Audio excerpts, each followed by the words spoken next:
کسی شخص کا انتقال ہوا، اس کے بچوں نے، وہ شہر میں تھے، وہ گاؤں سے، ان کا آبائی گاؤں بھی ہے، تو بچوں نے وہی جب انتقال ہوا تو غسل وغیرہ دے کر قریبی قبرستان میں دفن کر دیا۔ اب کچھ لوگ گاؤں کے یہ کہہ رہے ہیں کہ چونکہ شخص کے ماں باپ کی قبریں آبائی قبرستان میں ہیں تو تمہیں چاہیے تھا کہ وہاں دفنایا جائے۔ اب وہ اولاد بیچاری پریشان ہے کہ کیا ہم نے کوئی گناہ کر دیا، یہاں دفنا کے کیا کریں۔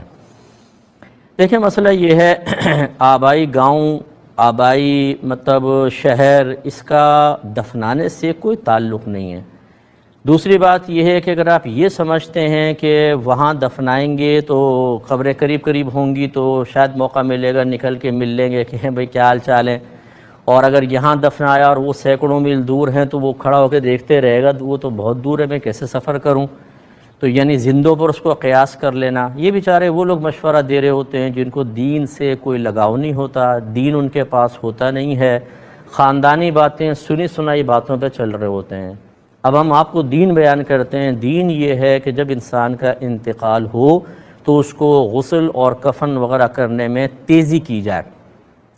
صحیح حدیثوں سے ثابت ہے، مسجد کی صفائی کرنے والا، ایک روایت میں مرد کا ذکر ہے، ایک روایت میں عورت کا ذکر ہے، ان کا رات میں انتقال ہوا، رات میں کفن دفن کر دیا گیا۔ صبح نبی کریم صلی اللہ علیہ وسلم کو پتہ چلا تو آپ نے فرمایا مجھے بتا دینا چاہیے تھا، پھر آپ ان کی قبر پہ تشریف لے گئے اور ان مسجد کی خدمت کے سلسلے میں ان کو کئی اعزازات سے نوازا۔ اسی طریقے سے عمر فاروق رضی اللہ تعالیٰ عنہ کے دور میں مشہور واقعہ ہے کہ وہ ایک عبادت گزار نوجوان کا رات میں انتقال ہوا اور رات میں اس کو دفنا دیا گیا۔ خلاصہ کلام یہ ہے کہ جلدی دفنانا یہ ہوتا ہے افضل اور اولیٰ۔ دوسری بات یہ کہ قریب ترین قبرستان جو سب سے قریب ہے اس میں دفنائیں، اگر وہاں جگہ بالکل ٹھیک آپ کو مل گئی، تاکہ کیونکہ دفنانے میں جلدی، نبی کریم صلی اللہ علیہ وسلم نے ارشاد فرمایا کہ مردے کو دفنانے میں جلدی کرو۔ یہ جو باہر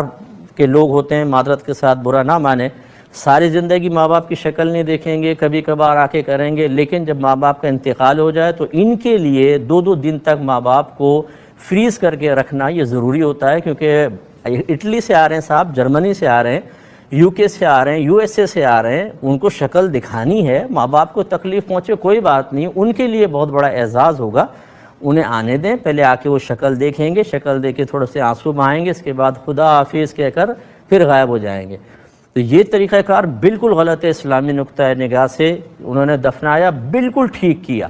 دوسری بات یہ ہے کہ جب انسان انتقال کرتا ہے، اگر نیک روحیں ہوتی ہیں یہ سب آپس میں مل جاتی ہیں اور ایک دوسرے سے معلوم کرتی ہیں کہ فلاں کا کیا حال ہے، فلاں کا کیا ہے، فلاں کا کیا ہے، حتیٰ کہ حدیث میں آیا کہ یہ تک سوال کرتے ہیں کہ گھر میں ہم جب آئے تھے تو ایک بلی تھی، اس بلی کا حال کیا ہے، اور اس میں پھر بعض اوقات ایسا ہوتا ہے کہ ایک بتاتا ہے، وہ پوچھنے میں فلاں کا حال کیا ہے، وہ کہتا ہے وہ تو مر چکا، کہ تمہارے پاس نہیں پہنچا، وہ کہتے ہیں کہ نہیں ہمارے پاس تو نہیں آیا، وہ کہتے ہیں اچھا اس کا مطلب ہے کہ اس کو عذاب ہو رہا ہے،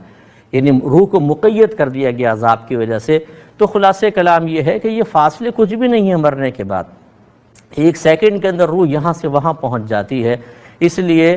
یہاں دفنایا، بالکل ٹھیک کیا۔ اب ان کا اگر وہ واقعی نیک ہیں، ماں باپ بھی نیک ہیں، ان کی روحیں آپس میں ملیں گی، ملاقات ہوگی، سب کچھ ہوگا، اللہ تعالیٰ کی طرف سے اجازت ہوگی۔ لیکن یہ غلط ہے کہ جی وہیں دفنانا چاہیے تھا، یہ بھی غلط ہوگا کہ اب آپ قبر کھود کے سوچیں لاش کو وہاں لے جائیں، یہ بھی غلط تھا کہ آپ ان کو فریز کر کے رکھ دیتے۔ تینوں چیزیں بالکل غلط ہیں، توبہ کرنی چاہیے۔ ایک